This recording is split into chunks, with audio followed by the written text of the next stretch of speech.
ప్రపంచంలోనే అతిపెద్ద ఉత్సవాల్లో మహాకుంభమేళా ఒకటి. ఈ మహాకుంభమేళాకు లక్షలాది మంది భక్తులు వెళ్తుంటారు. పవిత్ర నదులు అయిన గంగా, యమున, సరస్వతి మూడు నదుల సంగమంలో స్నానం చేయటానికి భక్తులు ఎక్కువగా వెళ్తుంటారు. ముఖ్యంగా దేశంలోని 4 ప్రాంతాల్లో ఈ కుంభమేళా జరుగుతూ ఉంటుంది. హరిద్వార్, ప్రయాగ్రాజ్, నాసిక్, ఉజ్జయిని ఈ ప్రాంతాల్లో మాత్రమే మహాకుంభమేళాను నిర్వహిస్తారు. ఎంతో అంగరంగ వైభవంగా జరిగే కుంభమేళా అంటే ఏమిటి? ఈ మహాకుంభమేళాను ఎలా చేసుకుంటారు? దీని వెనుక ఏదైనా కారణం ఉందా? అనే పూర్తి విషయాలు ఈ స్టోరీలో తెలుసుకుందాం. కుంభమేళా అనేది హిందువులకు అతి పవిత్రమైన సంస్కృతికి అద్దం పట్టే యాత్ర. సాధారణ కుంభమేళా అయితే 4 ఏళ్లకొకసారి, అర్ధకుంభమేళా 6 ఏళ్లకొకసారి హరిద్వార్ లేదంటే ప్రయాగలో జరుగుతుంది.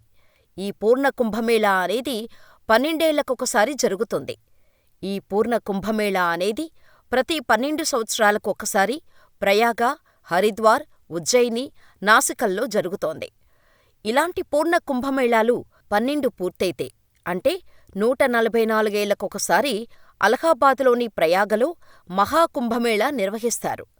ఇక చివరిసారిగా మహాకుంభమేళా 2013లో జరిగింది. ఇక తదుపరి కుంభమేళా 2025 జనవరి 13 నుంచి ఫిబ్రవరి 26, 2025 వరకు ఉత్తరప్రదేశ్లోని ప్రయాగ్రాజ్లో మహాకుంభమేళా ఉత్సవం జరగనుంది. కుంభమేళా చరిత్ర ఈనాటిది కాదు, 850 ఏళ్ల నాటిది. దీనిని తొలుత ఆదిశంకరాచార్యులు ప్రారంభించారని ప్రతీతి. ఈ మహాకుంభమేళాలో పాల్గొంటే మన పాపాలన్నీ తీరిపోయి మంచి జరుగుతుందని నమ్మకం. ప్రపంచం నలుమూలల నుండి ప్రజలు వస్తుంటారు.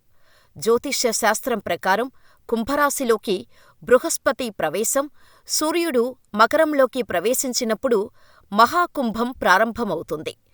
హిందూ మత విశ్వాసాల ప్రకారం మకర సంక్రాంతి పండుగ నుంచే కుంభస్నానం ప్రారంభమవుతుంది. అయితే కుంభమేళా జగద్గురు శంకరాచార్యుల వారి పూజతో మొదలవుతుంది.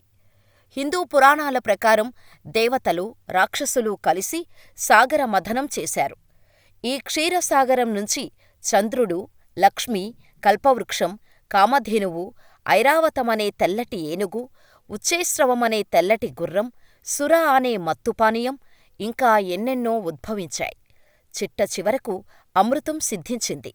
అయితే అమృతం విషయంలో దేవతలు, రాక్షసుల మధ్య వివాదం తలెత్తింది. ఈ సమయంలో కొన్ని అమృతపు చుక్కలు భూమిపై ప్రయాగ, నాసిక్, హరిద్వార్, ఉజ్జయినిలో పడ్డాయి. ఇలా చుక్కలు పడిన 4 చోట్ల కుంభం నిర్వహించారని పురాణాల్లో ఉంది. హిందూ గ్రంథాల ప్రకారం భూలోకంలో ఒక ఏడాది దేవతలకు ఒక రోజుతో సమానం. దీని ప్రకారం దేవతలు, రాక్షసుల మధ్య 12 ఏళ్లపాటు యుద్ధం జరిగింది. అందుకే 12 సంవత్సరాలకొకసారి కుంభమేళా నిర్వహించబడుతుంది. దేవతలకు 12 సంవత్సరాలు అయితే భూలోకంలో 144 సంవత్సరాలకు సమానం. అందుకే ఈ సమయంలో భూమిపై మహాకుంభమేళా కార్యక్రమాన్ని నిర్వహిస్తారు. అందుకే సాధారణ కుంభమేళా, అర్ధకుంభమేళా, పూర్ణ కుంభమేళా, మహాకుంభమేళా సమయాల్లో చేసే స్నానాన్ని రాజస్నానంగా పరిగణిస్తారు. ఈ సమయంలో నదుల నీరు అమృతంతో సమానమైన లక్షణాలను కలిగి ఉంటుందని చాలామంది నమ్మకం. అంతేకాదు, సకల దేవతల అనుగ్రహం లభిస్తుందని కూడా నమ్ముతారు. ముఖ్యంగా ప్రయాగ్రాజులో రాజస్నానానికి మతపరమైన ప్రాముఖ్యత ఉంది. ఇక్కడ యమున, సరస్వతి, గంగానదులు కూడా కలుస్తాయి. అందుకే పెద్దల అస్థికలు వంటివి కలపటానికి కూడా ఎందరో వస్తారు. ఈ మహాకుంభమేళాకు ఎంతో ప్రత్యేకత ఉంది. ఎన్నో ఏళ్ల నుంచి దీన్ని జరుపుతున్నారు. అయితే మొత్తం 45 రోజులపాటు జరిగే ఈ కుంభమేళాలో కొన్ని ముఖ్యమైన రోజులు కూడా ఉన్నాయి. 2025 జనవరి 13న ప్రారంభమయ్యే కుంభమేళా మొదటి రోజు పౌష్ పూర్ణిమ అంటారు. ఆ తర్వాత జనవరి 14న మకర సంక్రాంతి, జనవరి 29న మౌని అమావాస్య, ఫిబ్రవరి 3న బసంతు పంచమి, ఫిబ్రవరి 12న మాఘపూర్ణిమ, ఫిబ్రవరి 26న మహాశివరాత్రితో కుంభమేళా చివరి పుణ్యస్నానం ముగుస్తోంది. అయితే ఉత్తరప్రదేశ్లోని ప్రయాగరాజులో ఈ నెల 13 నుంచి ఫిబ్రవరి 26 వరకు జరగనున్న మహాకుంభమేళాకు దేశ విదేశాల నుంచి 40 కోట్ల మంది వరకు వస్తారని అంచనా వేస్తున్నారు. యాత్రికులను, భక్తులను చేరవేసేందుకు రైల్వేశాఖ పెద్ద ఎత్తున ఏర్పాట్లు చేసింది. ఇదిలా ఉంటే హైదరాబాదు నుంచి ప్రస్తుతం ప్రయాగ్రాజుకు వెళ్లటానికి ఒక రైలు అందుబాటులో ఉంది. అదే దానాపూర్ ఎక్స్ప్రెస్. సికింద్రాబాదు నుంచి ప్రతిరోజూ ఈ రైలు నడుస్తోంది. అయితే కుంభమేళా కారణంగా దేశవ్యాప్తంగా 1225 ప్రత్యేక సర్వీసులు నడపనున్నట్టు రైల్వేశాఖ ప్రకటించింది. అందులో భాగంగా దక్షిణ మధ్య రైల్వే పరిధిలోనూ ప్రత్యేక రైళ్లు నడుపుతున్నట్టుగా దక్షిణ మధ్య రైల్వే సిపిఆర్ఓ ఎ. శ్రీధర్ తెలిపారు. అయితే ఇప్పటివరకు 16 స్పెషల్ రైళ్లను దక్షిణ మధ్య రైల్వే ప్రకటించింది. జనవరి 8 నుంచి సికింద్రాబాద్, మౌలాలి, తిరుపతి, మచిలీపట్నం, నర్సాపూర్ నుంచి రైళ్లు నడవనున్నాయి. ఇవి కాకుండా కుంభమేళా జరిగే రోజుల్లో మరో 40 రైళ్లు నడపాలనే ప్రణాళికను దక్షిణ మధ్య రైల్వే సిద్ధం చేస్తోంది. అంతేకాదు, భారత్ గౌరవ్ రైళ్లను కుంభమేళా స్పెషల్ యాత్ర పేరుతో జనవరి 19, ఫిబ్రవరి 14 నుంచి 2 ప్రత్యేక రైళ్లను వేరుగా నడుపుతోంది ఐఆర్సీటీసీ. ఈ రైళ్లలో వారం రోజుల ప్యాకేజీ ఉంటోంది. ప్రయాగరాజ్తో పాటు వారణాసి, అయోధ్య యాత్ర కూడా ఉంటోంది. ప్రయాగరాజులో ఉండటానికి టెంటు సౌకర్యం కూడా కల్పిస్తోంది ఐఆర్సీటీసీ.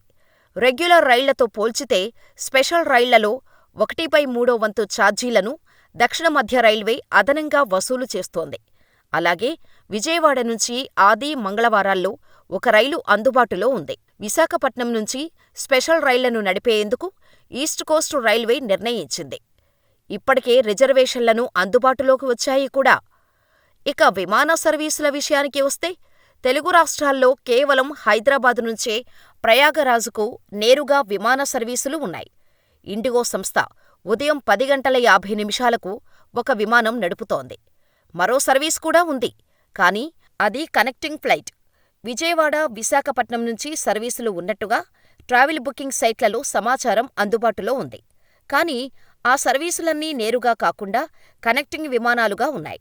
కుంభమేళా జరిగే ప్రాంతానికి హైదరాబాదు నుంచి మరికొన్ని విమాన సర్వీసులు నడిపేందుకు అవకాశం ఉందని సమాచారం. ఇదిలా ఉంటే హైదరాబాదు నుంచి నేరుగా ప్రయాగరాజ్ విమాన ప్రయాణానికి 1:40 సమయం పడుతుంది. ప్రయాగరాజ్ ఎయిర్పోర్టు బయటకు రాగానే ప్రీపెయిడ్ టాక్సీలు, బ్యాటరీ రిక్షాలు అందుబాటులో ఉన్నాయి. టాక్సీ సర్వీసు రేట్లు ఎక్కువగా ఉన్నాయి. ప్రయాగరాజ్ పట్టణానికి చేరుకోటానికి 800 రూపాయలు, కుంభమేళా ప్రాంతానికి చేరుకునేందుకు 1000 రూపాయల వరకు ఛార్జ్ వసూలు చేస్తున్నట్టు సమాచారం. ఏపీఎస్ఆర్టీసీ, టీజీఎస్ఆర్టీసీ విషయానికి వస్తే ప్రయాగరాజ్కు బస్సులు నడపటం లేదు. ఎక్కువ మంది ఉంటే మాత్రం అందుకు తగ్గట్టుగా అద్దెకు బస్సులు నడపవచ్చు. కొన్ని ప్రైవేటు బస్సులు ప్రయాగరాజుకు హైదరాబాదు నుంచి బస్సులు నడుపుతున్నాయి. కానీ ఈ ప్రయాణ సమయం చాలా ఎక్కువ. 23 నుంచి 31 గంటల వరకు ప్రయాణం చేయాల్సి వస్తుంది. అందుకే 2 తెలుగు రాష్ట్రాలు డైరెక్టు సేవలు అందించటం లేదు. ఇదిలా ఉంటే ఉత్తరప్రదేశ్ ప్రభుత్వం మహాకుంభమేళాకు దేశ విదేశాల నుంచి 40 కోట్ల మంది వరకు వస్తారని అంచనా వేస్తోంది. ఇందుకు తగ్గట్టుగానే ప్రైవేటు సంస్థలతో కలిసి 1.60 లక్షల టెంట్లు సిద్ధం చేసింది. ఈ టెంట్లు ఆన్లైన్లో బుక్ చేసుకోవచ్చు. ఈ 2 వెబ్సైట్లలో వీటిని బుక్ చేసుకునే వీలు కల్పించింది ఉత్తరప్రదేశ్ పర్యాటక శాఖ. అలాగే 8887847135 ఈ నెంబర్కు హాయ్ అని వాట్సాప్ సందేశం పంపితే చాట్బాట్ అందుబాటులోకి వస్తుంది. దాని సూచనలను అనుసరించి వసతి బుకింగ్ సమాచారం తెలుసుకునే వీలు కల్పించామని యూపీ టూరిజం శాఖ చెబుతోంది. మరి ఈ మహాకుంభమేళాకు మీరు వెళ్తున్నారా? ఎలా వెళ్ళడానికి ప్లాన్ చేశారో మాకు కామెంట్ చేయండి.